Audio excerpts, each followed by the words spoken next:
On ne pouvait pas choisir un paysage plus enchanteur que celui que vous pouvez observer derrière moi pour vous présenter ce nouveau BMW X3, quatrième génération de ce véhicule qui a été repensé, notamment au niveau de ses lignes, de ses courbes. On s'aperçoit rapidement qu'on a une calandre et une face avant plus lisses, moins cubiques que les versions précédentes. Il y a un travail vraiment qui a été fait sur cette jupe avant.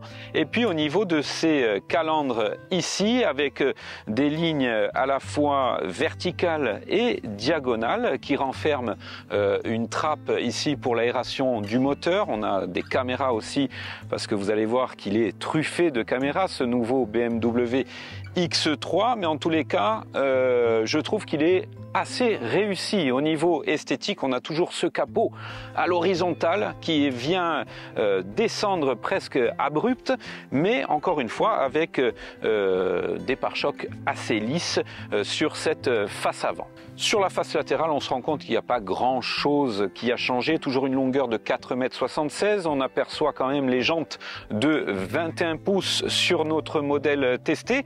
On a encore cette version un peu lissée sur la face arrière, sur cette jupe arrière. On va en profiter pour observer le coffre de ce nouveau X3, 460 litres, à savoir qu'il n'y a pas de trappe pour ranger les câbles de recharge. Ça, c'est quand même un point un peu négatif, même si, bon, sur les longs trajets, on n'est pas obligé de partir avec un câble de recharge. On n'est pas sur un véhicule 100% électrique.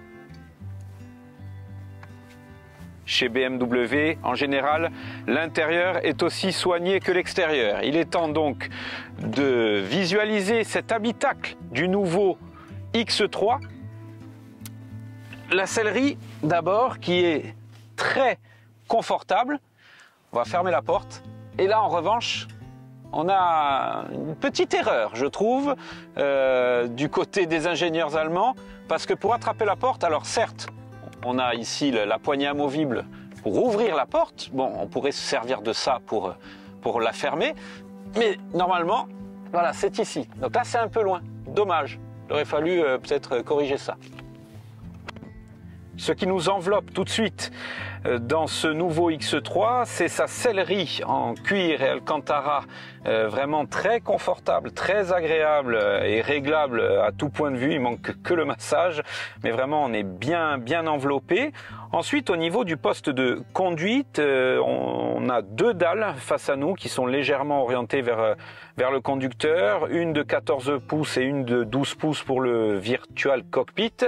Un système multimédia qui est complet, presque trop complet. Il y a beaucoup d'options. Moi, ce que je regrette, c'est qu'on a une dalle qui pourrait paraître pour deux chargeurs à induction, mais il n'y en a qu'un. C'est que du côté conducteur. Ça, c'est un petit peu dommage. On a deux prises USB-C au milieu et puis toujours le joystick, la signature BMW ici dans la console centrale avec le sélecteur, bien évidemment. La possibilité de changer de mode parce que toutes les petites réglettes qui sont ici change de couleur selon le mode utilisé et puis un accoudoir ici qui se transforme aussi en vide-poche, un volant très agréable, très simple, épuré comme c'est le faire BMW mais vraiment complet.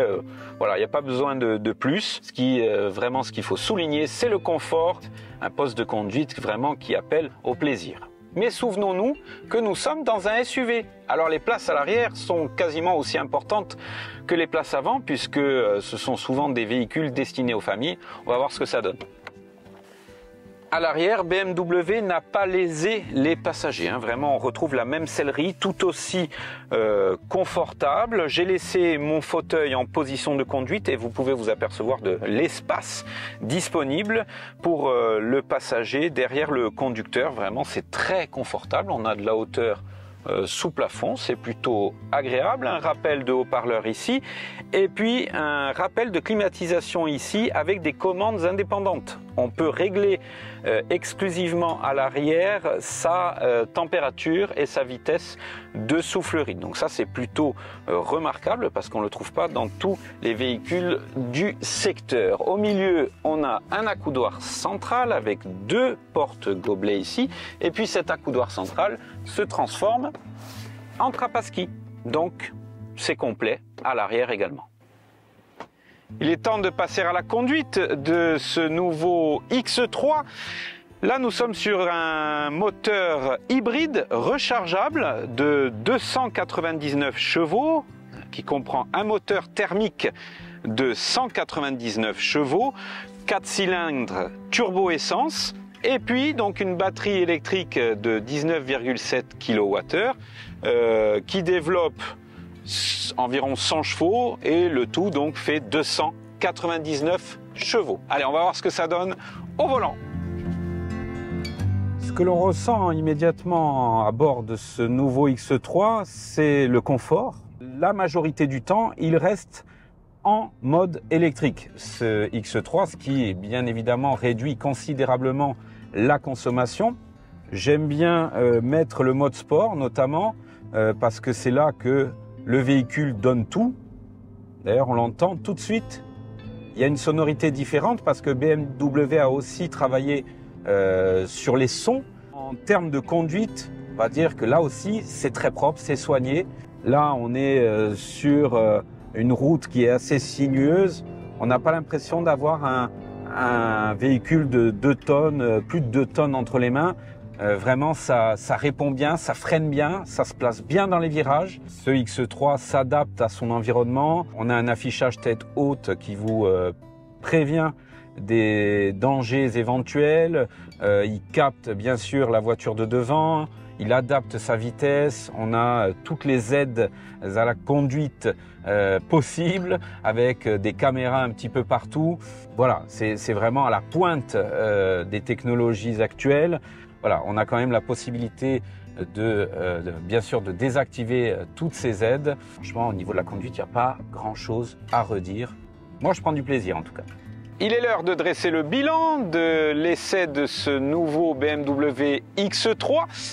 Bien, il est plutôt concluant, vraiment, il y a eu du travail de fait et en tous les cas, j'ai pris du plaisir à le piloter. On a vu qu'il était bien optionné. Maintenant, il y a quelques petites précisions à apporter à cet essai, notamment du fait que cet X3 n'est pas soumis à la taxe écologique environnementale sur le CO2. En revanche, il est soumis à la taxe sur le poids. Donc, ce qui fait qu'en entrée de gamme, vous avez un véhicule qui sort à 71 000 €, mais pour ce modèle-ci, taxes comprises et malus compris, ça sort à 91 000 €. Voilà, c'est un essai que vous pourrez retrouver dans la version papier du supplément moteur de Corse Matin. On se retrouve le mois prochain pour un nouvel essai.